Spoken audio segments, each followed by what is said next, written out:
ಎಲ್ರಿಗೂ ನಮಸ್ಕಾರ. ಭಾಳ ಚೆನ್ನಾಗಿದೆ ಹಾಡು. ನನಗೆ ಅದು ಹುಕ್ ಲೈನ್ ಭಾಳ ಇಷ್ಟ ಆಯಿತು. ಗುನು ಗುನುಗೋ. ನನಗೆ ಈ ಥರ ಸಾಂಗ್ ಕೇಳಕ್ಕೆ ಭಾಳ ಇಷ್ಟ. ನಾನು ಈ ಥರ ಸಾಂಗ್ ಆ್ಯಕ್ಟ್ ಮಾಡಿದಾಗ ನೋಡೋರ್ಗೆ ಇಷ್ಟ ಆಗಿರುತ್ತೆ, ಬಟ್ ನನಗೆ ಇದೇನು ಅದೇ ಮಾಡ್ತಾ ಇದ್ದೀನಿ ಅನಿಸ್ತಾ ಇರುತ್ತೆ. ಬಟ್ ಇಡೀ ತಂಡಕ್ಕೆ ನನ್ನ ಕಡೆಯಿಂದ ಆಲ್ ದ ಬೆಸ್ಟ್.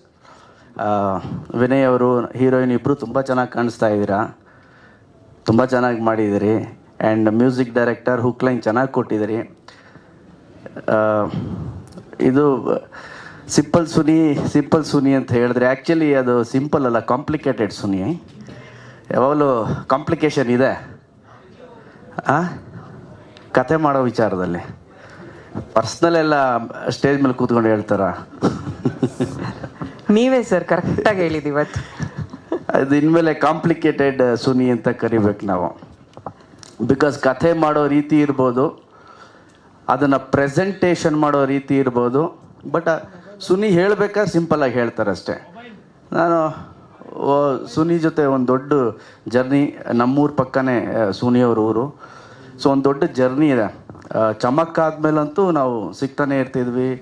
ಯಾವುದಾದ್ರೂ ಲೈನ್ ಬಂದರೆ ಸುನಿ ಶೇರ್ ಮಾಡೋನು ನನ್ನ ಜೊತೆ ಡಿಸ್ಕಸ್ ಮಾಡ್ತಿದ್ರು. ಒಂದು 3-4 ಲೈನ್ ಹೇಳಿದಾಗ ನನಗನ್ನಿಸ್ತು ಸಿಂಪಲ್ ಸುನಿ ಅಲ್ಲ, ಕಾಂಪ್ಲಿಕೇಟೆಡ್ ಸುನಿ. ಒಂದೊಂದ್ಸಲಿ ಒಂದೊಂದು ಐಡಿಯಾ ತರ್ತಾರೆ. ಸೊ ಅದೇ ಥರ ಈ ಸಿನಿಮಾನು ಒಂದು ವಿಭಿನ್ನ ರೀತಿಯಲ್ಲಿ ಇರುತ್ತೆ ಅಂತ ನನ್ನ ಒಂದು ಭಾವನೆ. ಬಿಕಾಸ್ ಸುನಿಯ ಡೈಲಾಗ್ ಸ್ಕಿಲ್ಸ್ ಇದೆಯಲ್ಲ, ರೈಟಿಂಗ್ ಸ್ಕಿಲ್, ಅದಕ್ಕೆ ನಾನು ದೊಡ್ಡ ಫ್ಯಾನ್. ಯಾವ ನಿರ್ದೇಶಕನಿಗೆ ತನ್ನ ಭಾಷೆ ಮೇಲೆ ಹಿಡ್ತಾ ಇರುತ್ತೋ, ತನ್ನ ಬರವಣಿಗೆ ಮೇಲೆ ಹಿಡ್ತಾ ಇರುತ್ತೋ, ಆತನಿಗೆ ತುಂಬ ಚೆನ್ನಾಗಿ ಹೊಳೆಯುತ್ತೆ ಎಲ್ಲ. ಸೊ ಆ ಥರದಲ್ಲಿ ನಮ್ಮ ಭಾಷೆ ಮೇಲೆ, ಅಕ್ಷರದ ಮೇಲೆ, ವ್ಯಾಕರಣದ ಮೇಲೆ ಒಂದು ಸ್ಪಷ್ಟತೆ ಇರುವಂತಹ ನಿರ್ದೇಶಕರಲ್ಲಿ ಒಬ್ಬರು ನಮ್ಮ complicated Suni. So dialogues first ಸಿನಿಮಾಲೇ ಒಂಥರ ಏನೋ ಒಂದು ಹೇಳಬೇಕು ಬಂದಿರೋರಿಗೆ ಅಂದ್ಬಿಟ್ಟು ರಕ್ಷಿತ್ ಅವ್ರ ಕೈಲಿ ಅದೇ ಕೈ ತೋರಿಸ್ಬೇಡಿ, ನೀವು ಹೇಳಿ. ಸೊ ಫಸ್ಟ್ ಸಿನಿಮಾಲೇ ಓಕೆ, ಈ ಥರ ಯಾರೋ ಒಬ್ಬ ನಾಟಿ ಡೈರೆಕ್ಟರ್ ಬಂದಿದ್ದಾನೆ ಅಂತ ಹೇಳೋಕ್ಕೆ ಒಂದು ಟ್ರೈಲರ್ ಬಿಟ್ಟಿದ್ರು. ಅದು ಫುಲ್ ವೈರಲ್ ಆಗಿತ್ತು. ಸೊ ಆ ಥರದಲ್ಲಿ ವೈರಲ್ ವಿಷಯ ತುಂಬ ಇದೆ ಸುನಿ ಹತ್ರ. ಅವಾಗ ಬಿಡ್ತಾ ಇರಿ ಅಷ್ಟೇ. ಇನ್ಸ್ಟಾಗ್ರಾಮಲ್ಲಿ ಬಿಡ್ತಾ ಇರ್ತಾರೆ ಸರ್ ಅವಾಗ. ಇಲ್ಲ, ಇನ್ಮೇಲೆ ಸಿನಿಮಾಲ್ ಬಿಡಿ ಸುನಿ. ಓಕೆ, ಸೊ ಒಳ್ಳೇದಾಗಲಿ ಇಡೀ ತಂಡಕ್ಕೆ. ಆ್ಯಂಡ್ ವಿನಯ್ ಅವ್ರ ಬಗ್ಗೆ ಹೇಳಬೇಕು ಅಂದರೆ, ನಾನು ಅವಾಗವಾಗ ಮೀಟ್ ಮಾಡಿದ್ದೀನಿ, ಯಾವತ್ತು ಕೂತ್ಕೊಂಡು ಮಾತಾಡಿಲ್ಲ ಅವ್ರ ಜೊತೆ. ನನ್ನ ಖುಷಿ ಏನು ಅಂದರೆ, ಕರ್ನಾಟಕ ರತ್ನ, ಪದ್ಮಭೂಷಣ ಅಣ್ಣವರು ಅವ್ರು ಒಂದು ಸಲ ನಾನು ಮೌರ್ಯ ಸಿನಿಮಾ 100 days ಫಂಕ್ಷನ್ ಇತ್ತು. ಆ ಸಿನಿಮಾಗೆ ನಾನು ಆ್ಯಂಕರಿಂಗು ಏಟ್ರಿಯಾ ಹೋಟ್ಲಲ್ಲಿ. ನಾನು ಅವಾಗ ಟೆಲಿವಿಷನಲ್ಲಿದ್ದೆ. ಸೊ ಆ್ಯಂಕರಿಂಗ್ ಮಾಡ್ತಿದ್ದೆ. ಬ್ಯಾಂಕ್ವೆಟ್ ಹಾಲು ಚಿಕ್ಕದೇ ಇತ್ತು, ಏಟ್ರಿಯಾ, ನಿಮಗೆ ಗೊತ್ತು, ಹಾಲಲ್ಲಿ ಇದ್ವಿ. ಸೊ ಅಣ್ಣವರು ಬಂದು ಕೂತ್ಕೊಂಡಿದ್ದ ತಕ್ಷಣ ಕಾರ್ಯಕ್ರಮದ ಮಧ್ಯದಲ್ಲಿ ಬಂದರು ಅಣ್ಣವರು. ನಾನು ಅವರ ಸಿನಿಮಾವನ್ನು ನೋಡಿ ಚಿಕ್ಕವರಿಂದ ಬೆಳೆದವರು ಬಂದು ಕೂತ್ಕೊಂಡು, ಓ ಗಣೇಶ ಅಂದರು ಎದುರುಗಡೆ. ನಾನು ಇಷ್ಟೇ ಸ್ಟೇಜ್ ಮೇಲಿದ್ದೀನಿ. ಓ ಗಣೇಶ ಅಂದರು. ಮಯೂರ, ಬಬ್ರುವಾಹನ, ಕವಿರತ್ನ ಕಾಳಿದಾಸ, ನನ್ನ ಹೆಸರನ್ನು ಹೇಳ್ಬೇಕಾದ್ರೆ ನಂಗೆ ಮೈಯೆಲ್ಲ ಜುಮ್ಮಂತು. ಸೊ ಇಳಿದ್ಬಿಟ್ಟು ಹೋದ್ಮೇಲೆ ಚಿತ್ರಶ್ರೀ ಇದ್ರು ನನ್ನ ಜೊತೆ. ಅವ್ರು ಬಂದು, ಗಣೇಶ ಅಣ್ಣವ್ರು ಕರೀತಾ ಇದ್ದಾರೆ ನಿನ್ನ ಅಂತ. ನಾನು ನನ್ನ ಕರೀತವ್ರ ಅಣ್ಣವರು?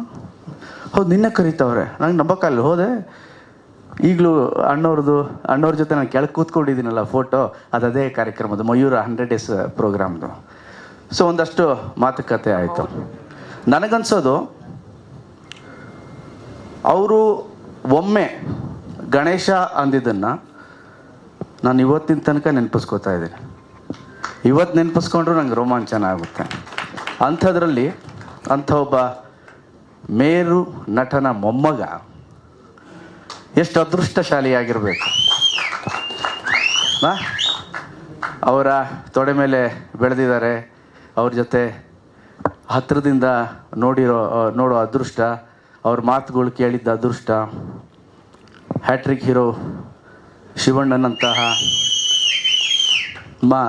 ದೊಡ್ಡಪ್ಪ, ಪವರ್ ಸ್ಟಾರ್ ಪುನೀತ್ ಅಂತಹ ಚಿಕ್ಕಪ್ಪ, ಇಷ್ಟೆಲ್ಲ ಇದ್ದರೂ ಕೂಡ ವಿನಯ್ ಒಂದು ಆ್ಯಕ್ಚುಲಿ ಸಿಂಪಲ್ ಅನ್ನೋ ಪದ ಸುನಿಗಿಂತ ವಿನಯ್ಗೆ ಅದೇ ಹೇಳಿದ್ರು, ವಿನಯ್ ಅಂತ ಯಾರು ಹೆಸರಿಟ್ರೋ ಗೊತ್ತಿಲ್ಲ. ಸೊ ವೆರಿ ಸಿಂಪಲ್, ಆರಾಮಾಗಿರ್ತಾರೆ, ಯಾವುದನ್ನು ತಲೆಯಲ್ಲಿ ಇಟ್ಕೊಂಡು ಓಡಾಡಲ್ಲ ಭಾರವಾಗಿ. ಸೊ ಒಳ್ಳೆಯದಾಗಲಿ ವಿನಯ್ ಅವರೇ, ನಿಮಗೆ ಈ ಸಿನಿಮಾ ದೊಡ್ಡ ಯಶಸ್ಸನ್ನು ಕೊಡಲಿ. ಈಗ ರೆಕಾರ್ಡ್ಸ್ ಅಂತ ಏನು ಹೇಳ್ತೀವಿ, ಆ ರೆಕಾರ್ಡ್ಸ್ನೆಲ್ಲ ಮೀರಿ ಈ ಸಿನಿಮಾ ಆಗಲಿ. ಆ್ಯಂಡ್ ಅದು ಒಳ್ಳೇದಾದರೆ ನಮ್ಗೆ ಒಳ್ಳೇದಾಗಲಿ. ಓಕೆ, ಈ ಸಿನಿಮಾವನ್ನು ದಯವಿಟ್ಟು ನೋಡಿ ಎಲ್ಲರೂ. ಫೆಬ್ರವರಿ 8 ರಿಲೀಸ್ ಆಗ್ತಾ ಇದೆ. ನಾನು ಅವಾಗಲೇ ಹೇಳಿದೆ, ಸುನಿ ಅಂದರೆ ನನಗೆ ಸ್ವಲ್ಪ ಪ್ರೀತಿನೂ ಇದೆ, ಪ್ಲಸ್ ಆತನ ಬರವಣಿಗೆಯ ಅಭಿಮಾನಿ ಅಂತ. ಸುನಿ, ನಿಮ್ಮ ಪೆನ್ನಲ್ಲೂ ಯಾಕೆ ನಗ್ತಾ ಇದೆಯಾ ಸರ್? ನಂದೊಂದು ಪ್ರಶ್ನೆ ಇದೆ. ನಿಮ್ಮ ಫಸ್ಟ್ ಆದರೆ ಇಷ್ಟು ಕ್ಯಾಮ್ರಾ ಇರ್ತಿರ್ಲಿಲ್ಲ. ಈಗ ಹೀರೋ ಏನಪ್ಪ ಡೈರೆಕ್ಟ್ರಿಗೆ ನಿನ್ನ ಅಂತೀಯ ಅಂದ್ಬಿಡ್ತಾರೆ ಅಂದ್ಬಿಟ್ಟು ನಿಮ್ಮ. ಓಕೆ, ಒಳ್ಳೆ ಸಿನಿಮಾ ಬರಲಿ. ನಮ್ಮದೊಂದು ಅನೌನ್ಸ್ ಮಾಡಿದ್ದೀವಿ, ಯಾರೋ ಪ್ರೊಡ್ಯೂಸರ್ ಬಂದರು ಹೋಗ್ಬಿಟ್ರು. ಯಾರು? ಇಲ್ಲಿದ್ದಾರೆ. ಇದೇ ನೀವಲ್ಲ ಮಧ್ಯದಲ್ಲಿ ಯಾರನ್ನ ಕರ್ಕೊಂಬಂದಿದ್ದ ಸುನಿ. ಚಕ್ಕು ಬೌನ್ಸ್ ಆಯಿತು. ಓಕೆ, ಸೊ ಇಡೀ ತಂಡಕ್ಕೆ ನನ್ನ ಕಡೆಯಿಂದ all the best. Suni, Vinay ಅವರೇ, ಆ್ಯಂಡ್ ಇಬ್ಬರು ಬ್ಯೂಟಿಫುಲ್ ಹೀರೋಯಿನ್ಸ್, ನಿಮಗೂ ಒಳ್ಳೇದಾಗಲಿ. ಆಲ್ ದ ಬೆಸ್ಟ್ ನಿಮಗೂ. And thank you very much. ನನ್ನನ್ನು ಅದು ಸುನಿ ಸರ್ ಬಗ್ಗೆ ಹೇಳ್ತಿದ್ರಲ್ಲ, ಒಂದು ಪ್ರಶ್ನೆ.